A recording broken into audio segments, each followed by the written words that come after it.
बाप बेटी की कहानी पार्ट 2। अगली सुबह मैं अकेली बेंगलुरु के लिए रवाना हो गई थी और जाकर अर्पिता की डिलीवरी से पूर्व की तैयारी में व्यस्त हो गई थी कि तीसरे दिन मेरे पति ने फ़ोन कर बताया कि तुम्हारे जाने के बाद अगली शाम रौनक लिपि को झांसी भेजने के लिए स्टेशन गया था कि पीछे घर पर अकेले बैठे चौधरी साहब की हार्ट अटैक से मृत्यु हो गई। रौनक को अंदर से बंद घर में पापा टेबल से टिके हुए कुर्सी पर बैठे मिले। बेचारे चौधरी साहब का कुछ पढ़ते हुए ही हार्ट फेल हो गया। लिपि और उसकी बहन भी आ गई हैं। चौधरी साहब का अंतिम संस्कार हो गया है और मैं कल 1 माह के टूर पर पटना जा रहा हूँ। चौधरी साहब के निधन को लिपि के लिए सुखद मोड़ कहूँ या दुखद, यह तय नहीं कर पा रही थी मैं। तब फोन भी हर घर में कहाँ होते थे। मैं कैसे दिलासा देती लिपि को। बेचारी लिपि कैसे कहाँ रहेगी अब।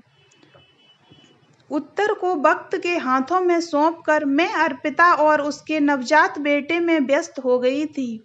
3 माह बाद ग्वालियर आई तो चौधरी साहब के उजड़े घर को देखकर मन में एक टीस पैदा हुई। पति ने बताया कि रौनक चौधरी साहब की 13वीं के बाद घर के अधिकांश सामान को बेचकर लिपि को अपने साथ ले गया है। मैं उस वक्त टूर पर था, इसलिए जाते वक्त मुलाकात नहीं हो सकी और उनका लखनऊ का एड्रेस भी नहीं ले सका।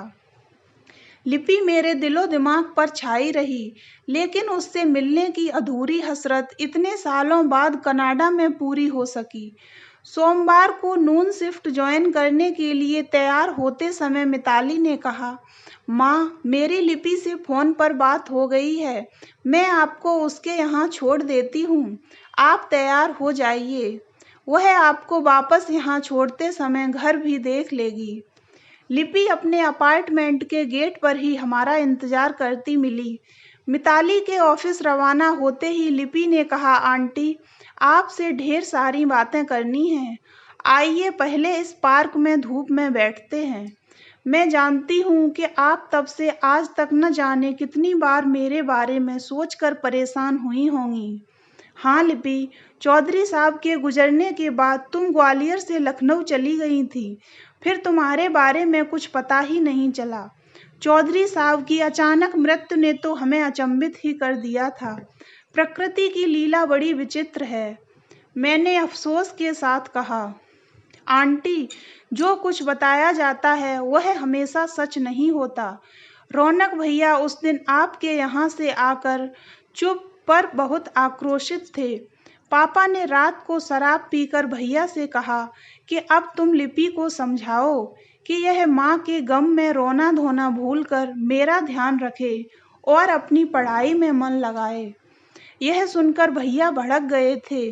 पापा के मेरे साथ ओछे व्यवहार पर उन्होंने पापा को बहुत खरी खोटी सुनाई और बुरे पिता के रूप में उन्हें बेहद धिक्कारा। बेटे से ऐसी बातें सुन पापा अपनी करतूतों से शर्मिंदा बैठे रह गए। उन्हें लगा कि ये सारी बातें मैंने ही भैया को बताई हैं। भैया की छुट्टियां बाकी थीं, लेकिन वे मुझे झांसी दीदी के पास कुछ दिन भेजकर किसी अन्य शहर में मेरी शिक्षा और हॉस्टल का इंतजाम करना चाहते थे। वे मुझे झांसी के लिए स्टेशन पर ट्रेन में बिठाकर वापस घर पहुंचे तो दरवाज़ा अंदर से बंद था।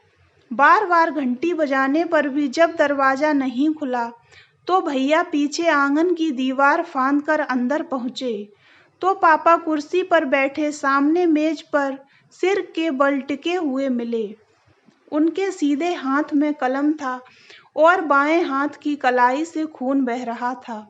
भैया ने उन्हें बिस्तर पर लेटाया। तब तक उनके प्राण पखेरु उड़ चुके थे। भैया ने डॉक्टर अंकल और झांसी में दीदी को फ़ोन कर दिया था।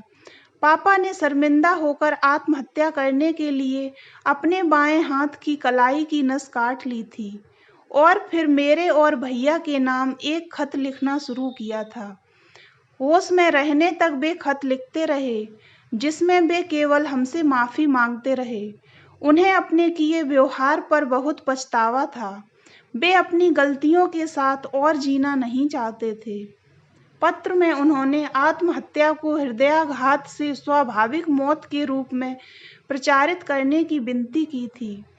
भैया ने डॉक्टर अंकल से भी आत्महत्या का राज उन तक ही सीमित रखने की प्रार्थना की और छिपाकर रखे उनके सुसाइड नोट को एक बार मुझे पढ़वाकर नष्ट कर दिया था।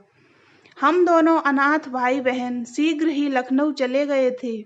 मैं अवसादग्रस्त हो गई थी, इसलिए आपसे भी कोई संपर्क नहीं कर पाई। भैया ने मुझे बहुत हिम्मत दी और मनोचिकित्सक से परामर्श किया। लखनऊ में हम युवा भाई बहन को भी लोग शक की दृष्टि से देखते थे, लेकिन तभी अंधेरे में आशा की किरण जागी। भैया के दोस्त केतन ने भैया से मेरा हाथ मांगा। सच कहूं तो आंटी, केतन का हाथ थामते ही मेरे जीवन में खुशियों का प्रवेश हो गया। केतन बहुत सुलझे हुए व्यक्ति हैं। मेरे दुख और एकाकीपन से उबरने में उन्होंने मुझे बहुत धैर्य से प्रेरित किया।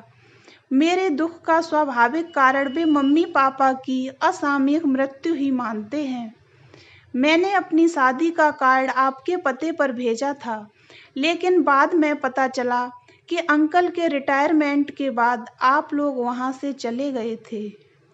मैं और केतन 2 वर्ष पहले ही कनाडा आए हैं।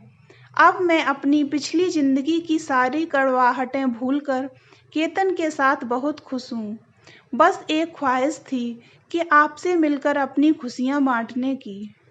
वह आज पूरी हो गई।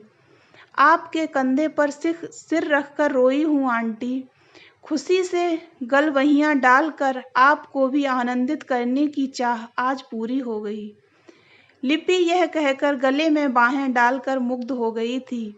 मैंने उसकी बाहों को खींच लिया, उसकी खुशियों को और करीब से महसूस करने के लिए। आंटी, मैं पिछली जिंदगी की ये कसेली यादें अपने घर की दरो दीवार में गूंजने से दूर रखना चाहती हूँ, इसलिए आपको यहाँ पार्क में ले आई थी। आइए आंटी, आप चलते हैं मेरे प्यारे घर में। केतन भी आज जल्दी आते होंगे आपसे मिलने के लिए, लिपि ने उत्साह से कहा और मैं उठकर मंत्रमुग्ध सी उसके पीछे पीछे चल दी, उसकी बगिया में महकते खुशियों के फूल चुनने के लिए। तो दोस्तों, आपको ये कहानी कैसी लगी कमेंट बॉक्स में ज़रूर बताएं। अगर आपको ये कहानी अच्छी लगी हो तो वीडियो को लाइक करें और ऐसी ही अन्य कहानियों के लिए हमारे चैनल को सब्सक्राइब करें।